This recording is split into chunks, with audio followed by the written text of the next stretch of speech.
બટુકભાઈ સોલંકી ભાગાપરાના રહીશા છો. 2 સ્તંભ ગ્રામ પંચાયત ચૂંટણી ચૂંટાયેલો છો. મેં ભાજપમાં દાવેદારી કરી છે મારા ઘરનાની.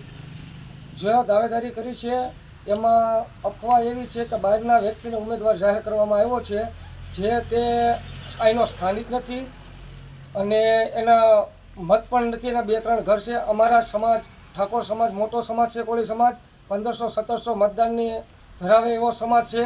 અમારા સમાજ ઉપર અન્યાય થઈ રહ્યો છે ત્યારે ભાજપ સરકારને એટલું કહેવાનું કે જગદીશ સાહેબ વિશ્વકર્માએ એવું કીધું હતું કે જો પાર્ટીના હશે અને પાર્ટીના સ્થાનિક ઉમેદવારને જ રાખવામાં આવશે.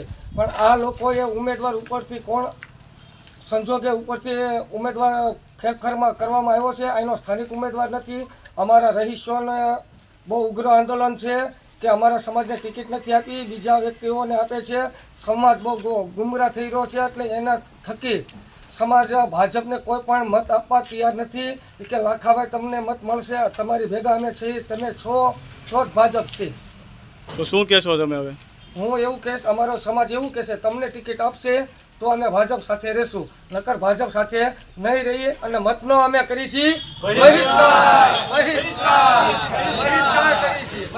કરીશી.